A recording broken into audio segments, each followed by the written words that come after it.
네, 국민의힘 당대표 경선이 한창인데요. 어제는 첫 번째 TV 토론도 있었습니다.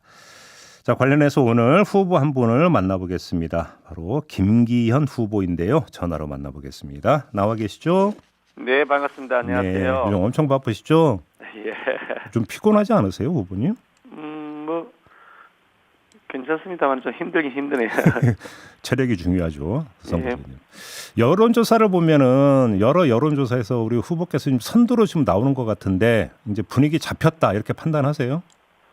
전체의 큰 흐름은 대체로 좀 더 이제 저 김기현에 대한 지지율이 높아지고 있다 그렇게 느끼고 있고요. 네. 제주 그리고 부울경 지역의 합동 연설회가 있었고 오늘 이제 호남 지역의 합동 연설회가 있습니다만 제주, 부산, 울산, 경남 지역의 합동 연설회는 매우 압도적이었다. 김기현 지지가 매우 뜨겁게 현장에서 느껴졌다는 것을 확인했습니다. 그래요. 그러면 우리 후보님의 그러니까 목표는 결선 투표 가지 않고 그냥 1차 투표에서 과반 득표로 당대표가 되는 것 이겁니까? 물론 뭐 그 목표는 당연히 처음부터 지금까지 계속되고 있습니다. 네, 가능하다고 보세요?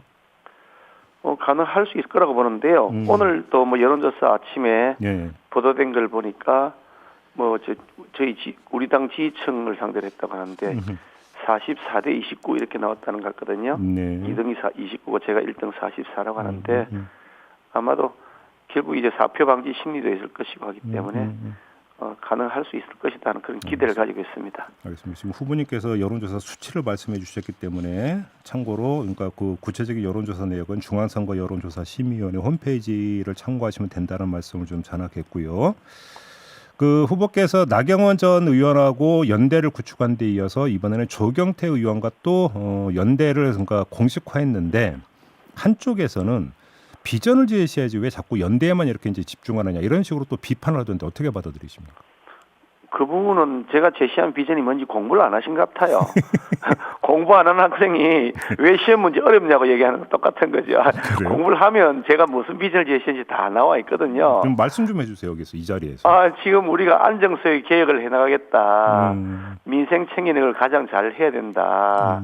그렇게 하기 위해서 연금 개혁, 뭐 노동 개혁, 교육 개혁을 포함한 각종 개혁 과제들을 할 수 있도록 당정 간 긴밀한 협의를 해서 하겠다. 네. 그래서 경제를 살려내야 그 다음에 우리 다음에 총선도 미래가 있다라고 얘기하는데 그 얘기는 다 공부 하나도 안 하시고 상대방 흠집내는 것만 쳐다보고 계시니 그런 식으로 시험 공부하면 늘 떨어집니다. 알겠습니다. 그럼 이건 어떻게 받아들이세요? 이준석 전 대표가 김기현 후보는 황교안 후보와의 단일화만 노리고 있을 거다 이렇게 이야기를 했던데 이건 어떻게 받아들이세요?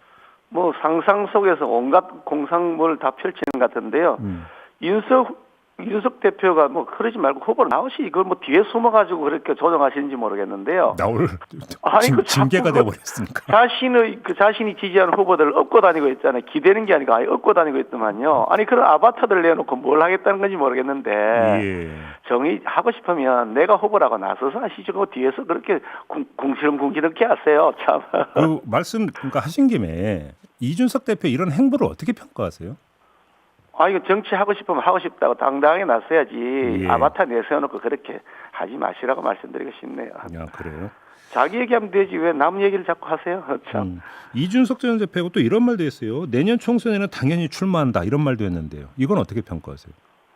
정치인이 자기 의사를 밝히는 거 당연한 것이고 당당한 거 좋죠. 출마하겠다고 하고 출마 행보하는 거 저는 적극 찬성이죠. 다만 국민들 평가가 어떨 것인지 당원들 평가가 어떨 것인지는 그건 평가의 문제니까 별개겠죠. 근데 이제 그 과거 홍준표 이제 현 대구시장의 어떤 그 행적을 언급을 하면서 무소속 출마의 가능성도 이제 거론을 한 것으로 해석이 되던데요. 뭐 본인 선택이니까 그거 뭐 제가 왈가왈 이유는 아닌 것 같고요. 이준석 대표가 우리 주제도 아니기 때문에 더 이상 답변할 필요를 못 느낍니다. 알겠습니다. 그 후보께서 언급했던 탄핵 문제 있잖아요. 이건 좀 오해에서 비롯된 거고 이제 모든 논란은 종식됐다 이렇게 평가하십니까? 오해에서 종식된 것이 아니고 일부러 곡해를 한 거죠. 그래요? 자신의 정치적 목적을 위해서 얼토당토는 곡해를 해가지고 갖다 붙인 거죠. 여기서 자신이라 하면 안철수 후보를 뜻하시는 말씀이신가요? 뭐 제일 먼저 뭐 재기합에서 계속 크게 키우는 사람이 있더만요. 네. 예전에 우리 당이 내부적으로 쪼개지고 현재 권력과 미래 권력이 갈등을 겪으면서 우리가 차마 떠올리고 싶지 않은 그런 트라우마가 있었지 않느냐. 이제 더 이상 그런 반복을 해서는 안 된다. 바로 직전에도 우리 당 대표와 대통령 혹은 그 이전엔 대통령 후보였죠. 대통령 후보 시절도 그렇고 대통령 시절도 그랬는데 내부에 갈등이 생기고 쪼개지면서 지지율이 폭락하거나 국정 수행에 엄청난 차질을 빚었지 않느냐. 네네. 그러니 더 이상 그렇게 해서 내부에 갈등이나 반목이 생기면 큰일 난다. 그러니까 우리가 안정을 해야 된다라고 얘기한 건데 그걸 가지고 그야말로 뭐 아전인수격으로 해석을 해가지고 내부 총질을 하더라. 자신이 이기고 싶은 마음이야 뭐 다 있겠지만 그러더라도 자신의 강점을 부각시키지를 못하고 물론 뭐 강점이 없으니까 뭐 그럴 수는 있겠지만 계속해서 자신의 목적에 맞게 곡해를 해서 뒤집어 씌우는 방식으로 하는 네거티브를 하면 과연 큰 정치를 할 수 있을까? 좀 큰 정치 모습을 보여줬으면 좋겠다는 아쉬움을 가지고 있습니다. 그럼 안철수 후보 쪽에서입니까? 네거티브에 좀 골몰하고 있다 이런 평가시네요. 어저께도 뭐 토론회 할 때 보니까 시종 진흙탕만 계속 하던데요. 아, 얘기 나온 김에 이것도 그런 거 그러니까 마저 여쭤볼 거예요. 이제 비표 배부 문제 있지 않습니까? 출입증 이걸 공정하게 배포해달라고 상관에 요구를 했던데 이건 어떻게 생각하세요? 그런 게 바로 네거티브고 진흙탕이라는 거죠. 출입증 공정하게 배포가 되었습니다. 우리 당 전당대회는 항상 각 지구당별로 예전엔 지구당이라 요즘은 당협이라 합니다만 네. 당협별로 참석하는 당원들을 선정하라고 비표를 참석증을 내려 보냅니다. 그런데 자기 지지하는 사람들에게 출입증을 줘서 그 출입을 시켜야 된다 그러면 합동 토론을 왜 해요? 합동 토론을 자기 지지자들 모아놓고 박수 치는 박수부대 동원하는 거 아니잖아요. 그 합동 연설에는 각 지역을 돌면서 그 지역에서 거주하는 당원들을 모셔놓고 후보자의 정견을 발표하는지 아닙니까? 예. 그러면 당연히 각 당협별로 참석자 배정을 해가지고 참석을 시키라고 그러고 합동 연설을 하는 거거든요. 네. 그렇게 하는 것이 너무나 당연한 것이고 그게 공정한 것인데 그렇게 늘 해왔고요. 네. 그런데 자기 지지자들에게 출입증을 안 줬다고 시비를 거는 거잖아요. 그게 말이 되나요?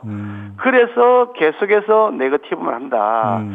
이것은 아마도 그동안 본인이 뭐 1인 정당 같은 형태를 계속하면서 큰 정당의 제대로 된 전당대회를 출마하지 않았기 때문에 큰 정당이 어떻게 하는지 시스템을 잘 몰랐던 것이거나 네.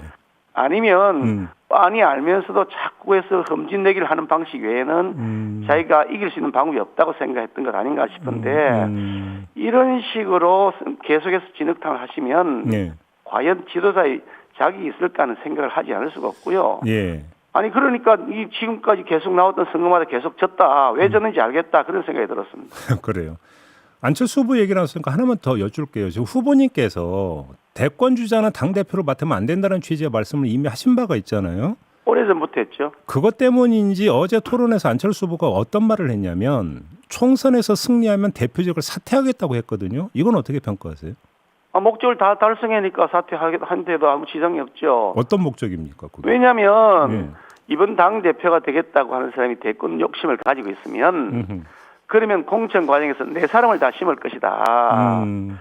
나를 지지하고 평소에 내가 시키는 대로 잘하는 사람을 공천을 줘서 일하는 사람의 기준이 아니고 내 말 잘 듣는 사람의 기준으로 사람을 선정할 것이라는 우려가 있고 과거에 그런 일들이 비일비재했습니다. 그래서 공천 다 마쳤고 선거 다 마쳤는데 계속 대표할 필요가 없으니까 그러니까 눈 가리고 아웅하는 거죠. 자, 공천 그 대권 출마 안 하겠다고 선언하시면 되는데 왜 그렇게 자꾸 우회적으로 꼼수처럼 비칠 수 있는 일을 하는지 모르겠다. 다음 당 대표가 총선에서 지면 뭐 당권이고 뭐고 뭐 정치를 다 할 수 있겠어요. 총선에서 졌으면 모든 정치적 책임을 다 져야죠.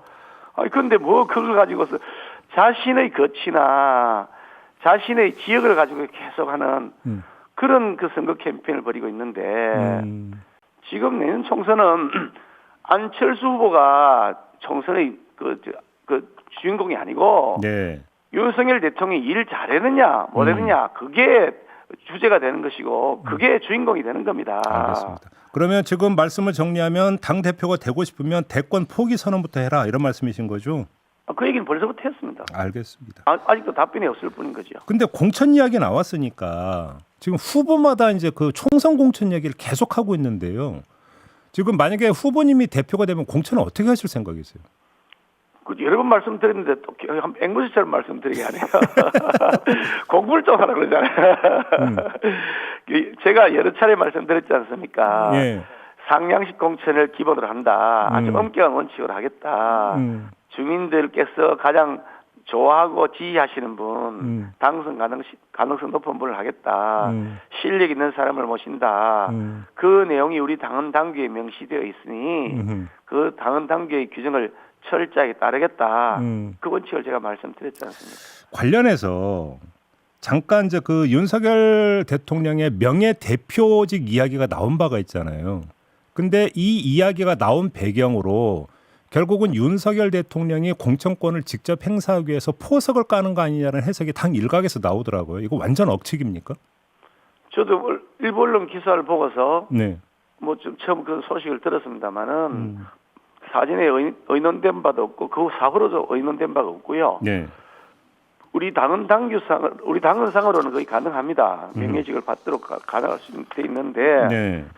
뭐 그러지 않아도 어차피 대통령과 당과의 관계는 운명 공동체 아닙니까? 네. 뭐 잘 되면 같이 잘 되는 것이고 잘못되면 같이 잘못되는 것이어서 우리는 따로따로 살림 별거하고 있는 부부 관계가 아닙니다.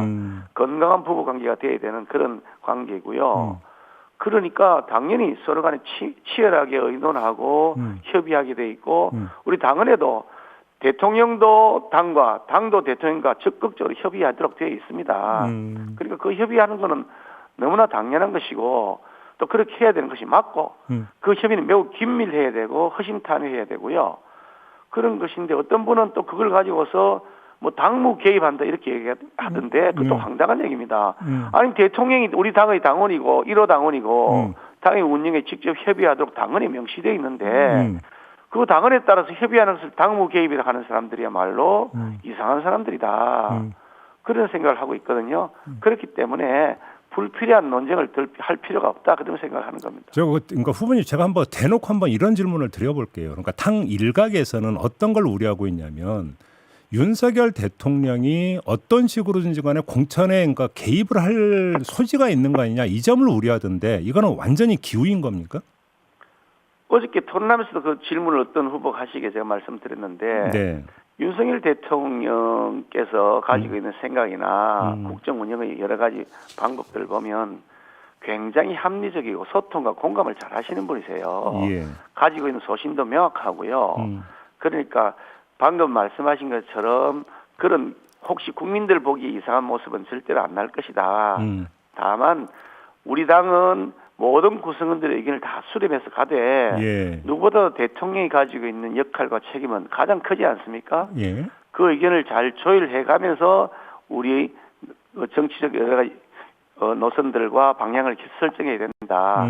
그 원칙에는 당연히 누구나 공감할 거라고 생각합니다. 그럼 만약에 후보님께서 대표가 된다면 뭐 공천 이야기 이제 넘어서 이제 다른 부분인데요. 당무나 이런 거와 관련해서 대통령과 정기적으로 만남을 갖고 대화도 나눌 수 있다고 생각하시는 겁니까? 나눌 수 있다고 하는 것이 아니라 나눠야지요. 나누어야 된다. 나누지 않으면 당과 정부는 따로따로 살리는 거잖아요. 정기적으로 예를 들어서 이제 과거에 보면 그러니까 당 대표고 대통령이 뭐 주례 회동을 하거나 이런 경우가 있었는데 이런 식으로까지도 상정하고 계시는 겁니까? 당연히 수시로 만나야 된다고 생각하고요. 뭐 대통령께서 일정이 어떠실지 모르겠지만 네. 당으로서는 대통령과 수시로 정기적으로뿐 아니라 수시로도 공감을 해야 된다고 생각하고요. 뭐 당무라고 하는 것이 워낙 광범위한 것이기 때문에 뭐 해석하는 사람도 또 이연령 비연령 될 것 같아 보이는데 많은 당의 당무들은 다 국정 현안하고 관련돼 있습니다. 우리 당에서 지금 어떤 뭐 연금 계획을 한다는데 어떤 방향으로 할 거냐, 우리 당의 내부의 의견을 어떻게 모아갈 거냐, 그것도 다 당무잖아요. 그런 당무를 논의하는데 대통령하고 따로 대통령실은 따로 놀고 행정부 따로 놀고 당은 따로 놀고 그게 여당이겠습니까?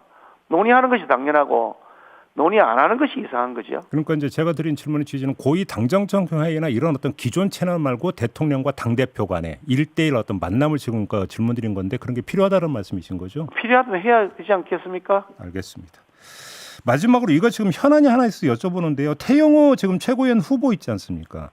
4.3 발언을 해가지고 지금 뭐 제주도민들은 많이 이제 사퇴 요구까지 하는데 이 문제 어떻게 풀어야 된다고 생각하세요? 그분의 말씀을 들어보면 본인이 북한에서 있을 때 네. 뭐 자신이 교육받았던 내용을 근거로 해서 말씀하시는 거더라고요. 근데 뭐 저는 북한에서 교육을 받아본 적이 없고 많은 분들이 그런 경험이 없기 때문에 누가 있겠어요 그런 게. 그러니까요. 예. 그래 그분이 북한에서 교육받은 것을 전제로 해서 자신이 경험한 바를 말씀하신 것이니까 본인의 경험에 기반한 것이라고 이해를 하고 있고요. 뭐 전체적으로 어떤 경우에 다이간 그 과정에서 많은 논란들이 있습니다. 네. 그런데 다만 그 논란을 우리가 다 역사적 과거에 묻어두고 그 과정에서 생겼던 민간인 피해들이 많이 있었기 때문에 네. 무고한 민간인 피해 부분에 대해서는 국가가 책임을 지고 여기에서 역사적 결론을 내리자라고 해서 우리 당도 다 그에 공감한 것이기 때문에 그런 차원으로 저는 사안을 보고 있습니다. 알겠습니다. 마지막으로 왜 김기현이 당 대표가 돼야 되는지 그걸 좀 아주 짧고 굵게 말씀해 주신다면.